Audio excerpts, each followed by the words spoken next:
Blue lights. You pull over, heart already racing before the officers even reached your window. And then, before anything else, before your documents, before your name, he leans in and asks one simple, almost friendly-sounding question. Asterisk asterisk, do you know how fast you were going back there? Here's the bit nobody tells you, that sentence isn't really a question. It's a trap, and it's one of the oldest, most effective tricks in the entire traffic stop playbook, precisely because it sounds so harmless, so conversational, almost like he's just curious.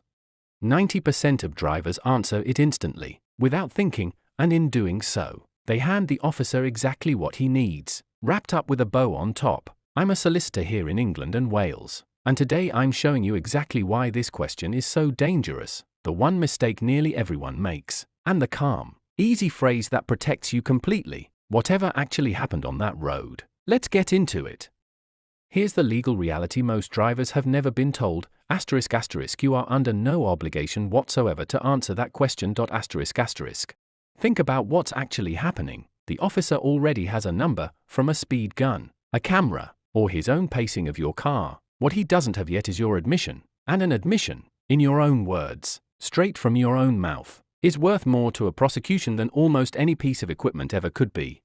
So when you say it may be 40, I wasn't really looking, you haven't cleared anything up, you've just handed him a confession, freely, for nothing in return. Here's the mistake, and it's genuinely almost universal, asterisk asterisk, people answer because staying quiet feels rude, or feels like it makes them look guilty. Asterisk asterisk. It's a completely understandable instinct. Someone in uniform asks you something directly, and every social habit you've ever built tells you to answer. But this isn't a normal conversation. This is an officer doing his job, and his job, in this exact moment, is gathering evidence, not making small talk. Here's the flip side almost nobody considers, guessing a number can actually make things worse than saying nothing at all. Say, I think I was doing about 35 when the camera actually clocked you at 38, and now there's a mismatch between your own estimate and the evidence, which can look far more suspicious than simply not guessing in the first place. Here it is. Memorize this one, because it works every single time. Asterisk asterisk, I wasn't monitoring my speedometer closely enough to give you an accurate figure. That's it. It's polite. It's completely true for almost every driver on the road, genuinely. How many of us are staring at the speedometer every single second? And crucially, it gives away absolutely nothing that can be used against you. You're not being difficult. You're not being rude. You're simply not doing the officer's job for him by guessing a number under pressure. Here's something genuinely fascinating that almost no other video on this topic ever covers, and it's a rule worth knowing even if you never get stopped at all. For most speeding offenses detected by camera, or where you weren't stopped at the roadside, police must send you a formal asterisk asterisk notice of intended prosecution asterisk asterisk within asterisk asterisk 14 days asterisk asterisk of the offense. Miss that window, in most circumstances, and the whole case can collapse before it even properly begins.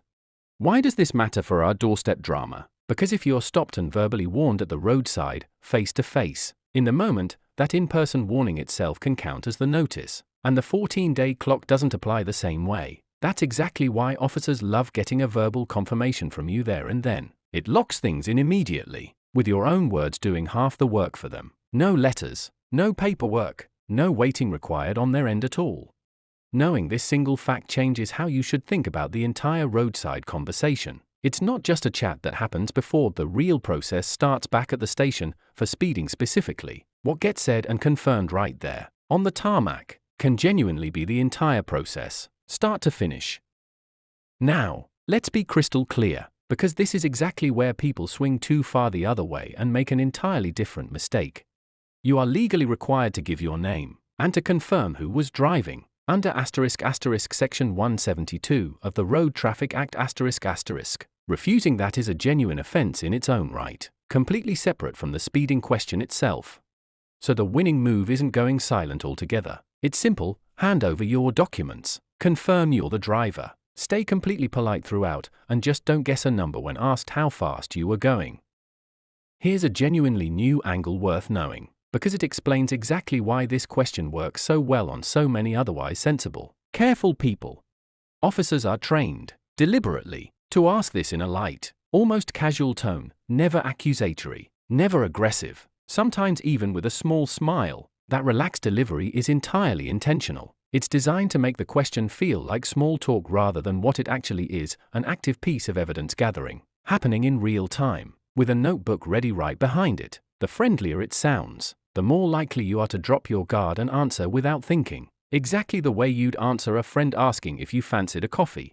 Once you know this trick exists, you can spot it instantly, every single time, and that recognition alone is often enough to stop the automatic, reflexive answer before it ever leaves your mouth. It's a small mental switch, but it makes an enormous practical difference in the moment.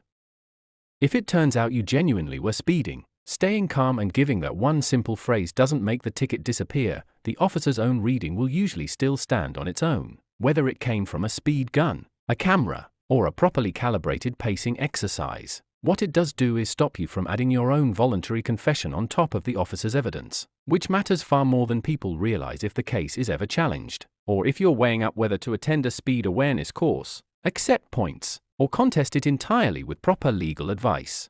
Every extra piece of self-supplied evidence you hand over narrows your own options later, sometimes in ways you won't fully appreciate until months down the line. Sitting across from a solicitor wishing you'd said less at the roadside, silence on the number, followed by full cooperation on everything you're actually required to provide, keeps every single one of those options open, right up until you've had a proper chance to think it all through. Here's a follow-up trick that often comes straight after the first one, and it's worth knowing separately because it works on people who've already, quite sensibly, dodged the initial question.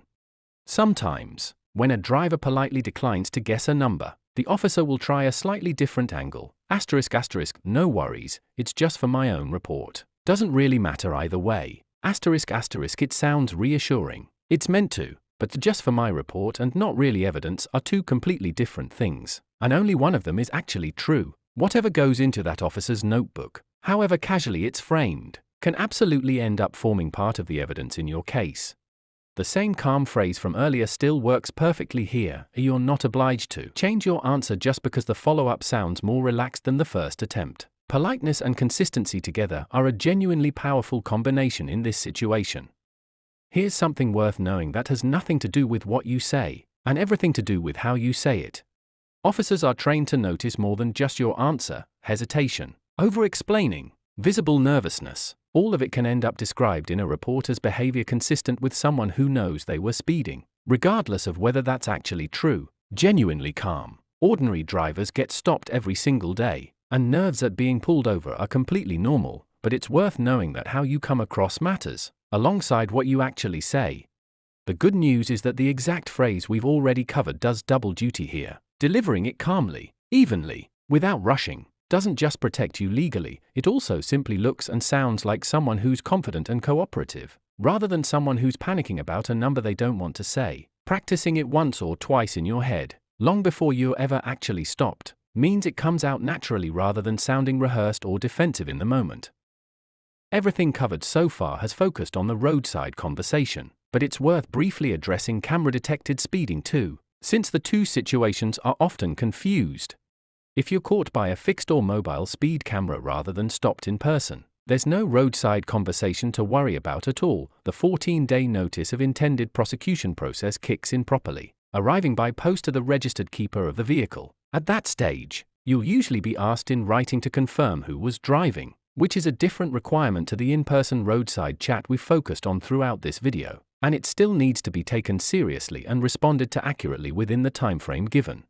The core lesson, though, stays exactly the same whether you're standing at a car window or opening an envelope on your doormat. Confirm what you're legally required to confirm, and avoid volunteering extra detail, guesses, or explanations beyond what's actually being asked of you. 1. Do you know how fast you were going? Isn't small talk, it's evidence gathering, dressed up as a friendly question. 2. You are never obliged to guess a number, and guessing wrong can make things look worse, not better. 3. Use the phrase, I wasn't monitoring my speedometer closely enough to give you an accurate figure. 4. Remember the 14-day Notice of Intended Prosecution rule, and why a roadside admission can bypass it entirely. 5. Still hand over your name and confirm you're the driver, that part genuinely is the law. 6. Spot the friendly tone trick. The calmer the question sounds, the more it's designed to catch you off guard.